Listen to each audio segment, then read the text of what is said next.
Bom dia, turmas. Nono ano A, nono ano B. Como vocês podem ver, estou em casa, de quarentena.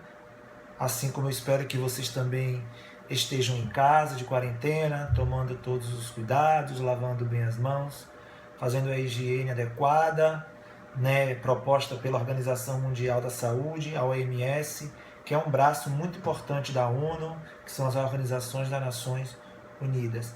Eu sei que está sendo difícil para todo mundo, mas a vida tem que continuar, nossos assuntos devem e têm que continuar.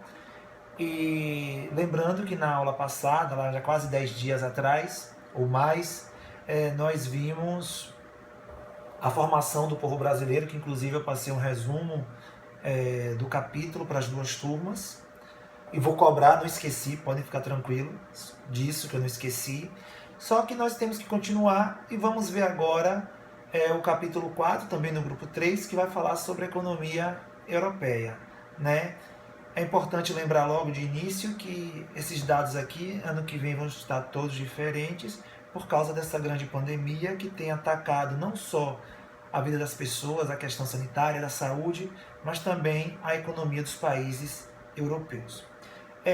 Na página 224 do capítulo 4, estou aqui, irmãos, com o módulo, vocês vão ver logo de início um gráfico, que é o gráfico de setores, que mostra o tamanho da economia, o tamanho do PIB dos maiores países da Europa.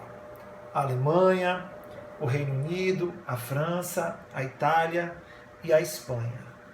Lembrando que o PIB é o Produto Interno Bruto e ele é a soma de todas as riquezas somadas dos países durante um ano, seja ela no setor primário, secundário, terciário e quaternário, né? Só que a Europa é um continente que tem uma economia muito dinâmica, além de dinâmica, diversificada e competitiva. Nem todos os países da Europa possuem economias desenvolvidas como a Alemanha, como a França, como a Inglaterra. Existem países na Europa que ainda dependem muito do segundo e do primeiro setor, principalmente na extração de combustíveis fósseis. A economia alemã, por exemplo, que é o país mais rico do continente europeu e uma das 5 maiores economias do mundo, ela é muito competitiva.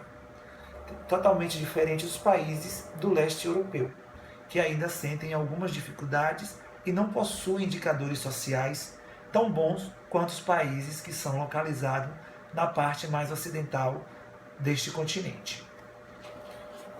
Na página seguinte, na página 226, está mostrando algumas formas de divisões regionais do continente europeu, ou seja, do velho mundo, do velho continente.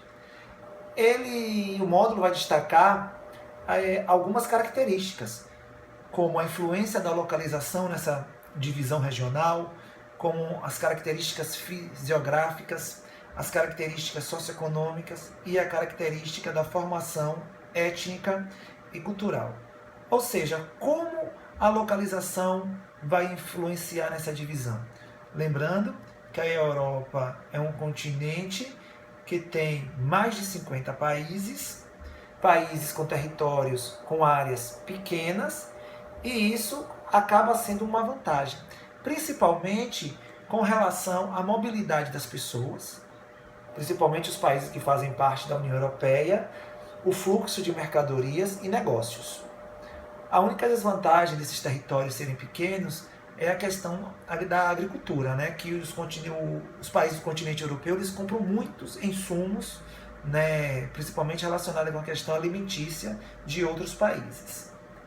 Com relação às características físicas, podemos ver que as principais cidades do continente ou estão localizadas perto do mar Mediterrâneo, ou perto do Oceano Atlântico, em grandes planícies ou próximas de rios importantes do continente. Tudo isso é levado em consideração quando a gente vai estudar os critérios para se regionalizar um continente, um país, um estado. A questão socioeconômica, como eu disse, os países mais a ocidente da Europa são os países mais ricos, mais desenvolvidos, com economias dinâmicas, competitivas, enquanto que outros países sofrem, né? E também existe um grande fluxo de pessoas que vivem aqui nessa parte mais leste do continente europeu, vindo viver na parte mais ocidental, ou seja, migrando. E isso causa muitos problemas na questão seguinte, que é a formação étnica cultural. Existe um preconceito muito grande nos países mais ocidentais com as pessoas que vêm mais do leste em busca de melhorias, emprego, saúde e renda. Como vocês viram no capítulo anterior, existe muita rivalidade no continente europeu, até hoje, coisa que vem de anos e anos atrás, mas que até hoje não foram resolvidas. Então o continente europeu, ele ainda possui essa questão étnica. Outra forma de regionalizar também é de acordo com os fatores políticos. E aqui o módulo vai dar destaque principalmente para o período da Guerra Fria, pós Segunda Guerra Mundial, quando o continente europeu ficou dividido através do Muro de Berlim, a parte oriental sob o domínio da União Soviética e com a política socialista, e a parte ocidental ficou com o domínio das potências ocidentais, como a Inglaterra, a França, e com a participação dos Estados Unidos da América. Isso durou até 1989, quando o Muro de Berlim foi derrubado, e também teve seu ponto final em 1991, com a eleição do presidente Boris Yeltsin na Rússia, na União, colocando de vez o fim da União Soviética.